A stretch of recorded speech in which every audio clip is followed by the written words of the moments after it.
और जम्मू कश्मीर के मुख्यमंत्री ने आपात बैठक बुलाई है। इस वक्त की बड़ी खबर आपको बता रहे हैं, जिलों के डीसी के साथ ये आपात बैठक है।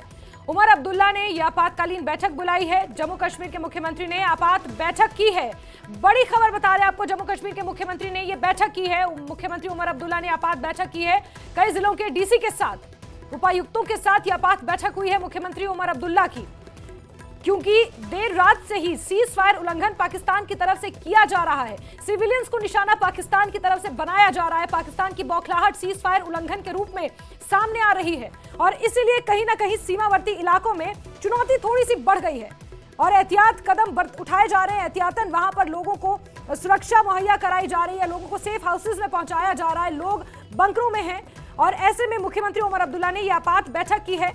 उपायुक्तों के साथ मुख्यमंत्री उमर अब्दुल्ला की यह महत्वपूर्ण बैठक हुई है। इसके अलावा 11 बजे कैबिनेट की बैठक होनी है मुख्यमंत्री उमर अब्दुल्ला की, और उससे पहले ऑपरेशन सिंदूर को लेकर रक्षा मंत्री राजनाथ सिंह ने तीनों सेना प्रमुखों से फोन पर बात की है। रात को 1:44 पर जब हम और आप अपने घरों में सो रहे थे, उस वक्त भारतीय सेना पाकिस्तान के इस आतंकवादी हमले का मुंहतोड़ जवाब दे रही थी, बदला ले रही थी 26 निर्दोष लोगों की निर्मम हत्या का, और 9 ठिकानों को तबाह किया गया है, जिसमें से 5 पाकिस्तान और 4 पीओजेके में स्थित हैं। ये वो जगहें हैं जहां पर आतंकवादियों को तैयार किया जाता था, जहां पर आतंकवादियों को प्रशिक्षण दिया जाता था, उनका ब्रेन वॉश किया जाता था, और ये आतंकवाद के बड़े बड़े इंस्टीट्यूशंस एक तरह से थे जिन्हें तबाह किया गया है। और ये तस्वीरें आप देख रहे हैं मुख्यमंत्री उमर अब्दुल्ला की। उन्होंने उपायुक्तों के साथ बैठक की है, यानी कि डीसीज के साथ, अलग अलग जिलों के डीसीज के साथ बैठक की है। 10 जिले हैं श्रीनगर में, 10 जिले हैं जम्मू में, और अलग अलग जिलों के डीसी के साथ ये बैठक की है। जो जुड़ पाए वो वीडियो कॉन्फ्रेंसिंग से जुड़े, और कुछ लोग मुख्यमंत्री उमर अब्दुल्ला के साथ इस बैठक में शामिल थे।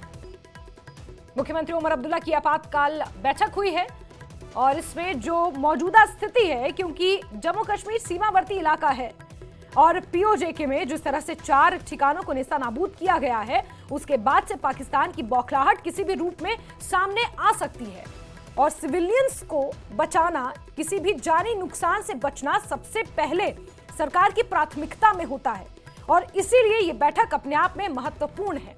मुख्यमंत्री Omar Abdullah on the toes हैं और सबसे पहले उपायुक्तों के साथ, यानी कि डीसीज के साथ उन्होंने बैठक की है।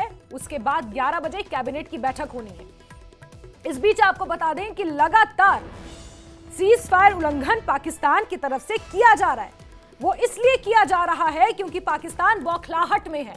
किस चीज की बौखलाहट में? क्योंकि हमला तो पाकिस्तान ने करवा दिया। पहलगाम के बैसरन घाटी में 26 लोगों की निर्मम हत्या करवा दी, और उसके बाद भारत ने पहले दिन से जो बदला पाकिस्तान के साथ लेना शुरू किया था, 23 अप्रैल को सबसे पहले आपको याद होगा प्रधानमंत्री नरेंद्र मोदी अपनी सऊदी अरब की यात्रा बीच में छोड़कर आए थे और उसी दिन से पाकिस्तान के साथ बदला लेना शुरू कर दिया था। और उसके बाद ऑपरेशन सिंदूर हुआ, जिसको लेकर अब भारतीय सरकार, भारतीय सेना पूरी तरह से सजग है। मुख्यमंत्री उमर अब्दुल्ला ने आपातकाल बैठक की है। मुदस्सिर कादरी का रुख कर लेते हैं, मेरे सहयोगी मेरे साथ जुड़ चुके हैं। मुदस्सिर, आपातकाल बैठक हुई है, क्या कुछ इस बैठक से निकलकर सामने आया है? क्या जानकारियां मिल पा रही हैं इस बैठक के हवाले से?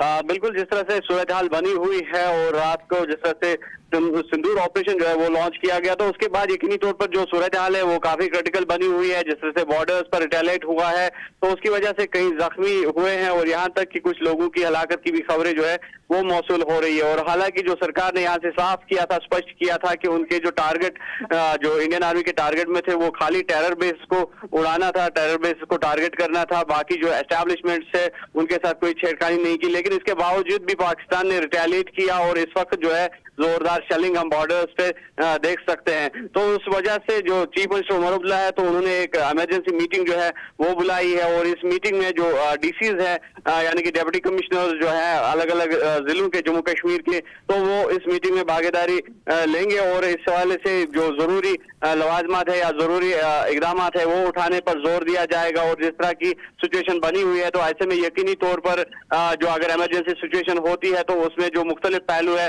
उस पर बात होगी, ताकि जो आम लोग हैं उनको राहत नसीब हो और आम लोगों को असुविधाओं का ज्यादा सामना न करना पड़े।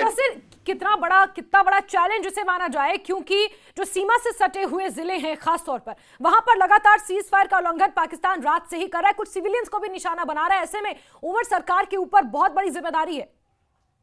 सही बात है, जिस तरह से हम देख रहे हैं कि हम अभी जो उड़ी के नजदीक ही हैं और यहाँ पर हम देख सकते हैं कि एम्बुलेंसेस का गुजरना और उस हिसाब से जिस तरह से लोगों में खौफ दहशत फैला हुआ है, तो ऐसे में यकीनी तौर पर सिचुएशन जो है चैलेंजिंग है, क्रिटिकल बनी हुई है और खास तौर पर जो है अब इस पे ध्यान दिया जाएगा जो एसेंशियल सप्लाईज है वो हिट ना हो, और दूसरा जिस तरह से चिकित्सा या हेल्थ फैसिलिटीज की हम बात करेंगे तो उनको बहाल रखने की हर संभव जो है कोशिश की जाएगी। तो ऐसे में यकीनी तौर पर चैलेंजेस तो काफी है, लेकिन जिस तरह से अब मीटिंग भी बुलाई जा रही है और कहीं ना कहीं तैयारियां भी ऑलरेडी की जा चुकी थी। अगर बॉर्डर एरियाज की हम बात करेंगे तो मॉक ड्रिल्स वहां पे पहले हमने देखी है, मॉक ड्रिल्स भी की गई थी, तो ऐसे में लोगों को पहले ही ज़हनी तौर पर तैयार रखा गया था। अगर बॉर्डर एरियाज की बात करेंगे भी है कि आज उमर कैबिनेट की भी 11 बजे बैठक होनी है, और इस वक्त कितने प्रेशर में सरकार होगी, क्योंकि सबसे पहली जो प्रायोरिटी है वो आम नागरिकों की जान की सुरक्षा है, और सीमावर्ती इलाकों पर जो इस वक्त तनावपूर्ण हालात बने हुए हैं उसमें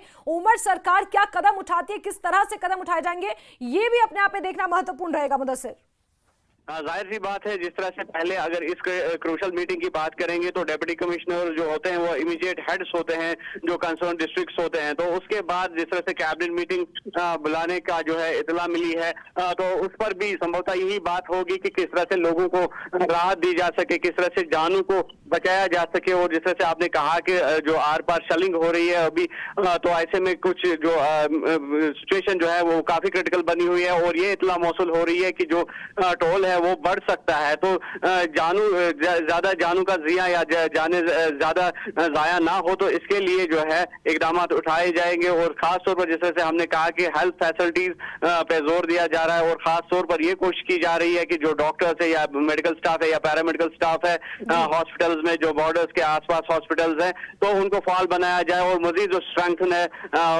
हेल्थ सेक्टर, तो उसको वहां पर बनाया जाएगा। और अगर जरूरत पड़ती है तो मजीद जो एडवांस टीमें हैं या जो डॉक्टर्स या पैरामेडिकल की टीमें हैं, तो उनको ज्यादा से ज्यादा वहीं पर तैनात रखने की कोशिश की जाएगी। और जिस तरह से टेरिशरी केयर की अगर हम बात करेंगे तो टेरिशरी केयर हॉस्पिटल जो है वो अलर्ट पे है। हालांकि आज जो मॉक ड्रिल होने वाला था उसको फिलहाल जो है मुलतवी कर दिया गया है, लेकिन हमने देखा इन दिनों में श्रीनगर के जो टेरिशरी केयर हॉस्पिटल थे, जैसे सिक्किम सोरा की बात करेंगे या SMHS की बात करेंगे, तो वहां पर ऑलरेडी जो हिदायत दी गई है या एडवाइजरी जारी कर दी गई है डॉक्टर्स के लिए, तो वो इम्प्लीमेंट रखी गई है। बहुत शुक्रिया, आप नजर बना के रखें। तो वहीं मुख्यमंत्री उमर अब्दुल्ला ने यह बात बैठक की है और किस तरह से लोगों की जान की रक्षा करना प्रायोरिटी है, इसको लेकर बातचीत हुई। उपराज्यपाल मनोज सिन्हा ने आला अधिकारियों के साथ बातचीत की है।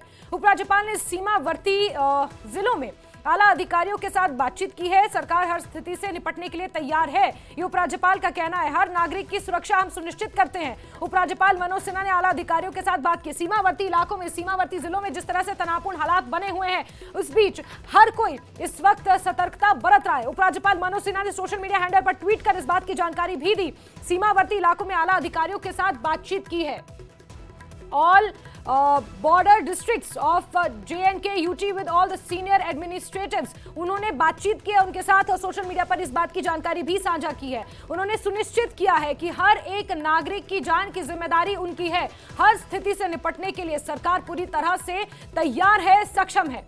आला अधिकारियों के साथ बातचीत हुई है उपराज्यपाल मनोज सिन्हा की भी। सुरक्षा विभाग क्योंकि उपराज्यपाल मनोज सिन्हा के पास है और इस लिहाज से उपराज्यपाल मनोज सिन्हा की जिम्मेदारी भी बड़ी है।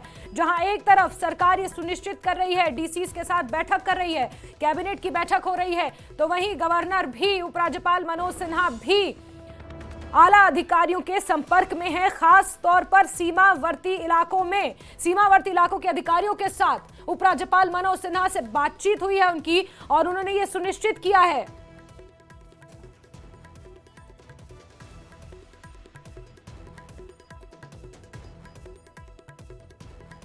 और इस बीच लगातार बड़ी खबरों का सिलसिला जारी है।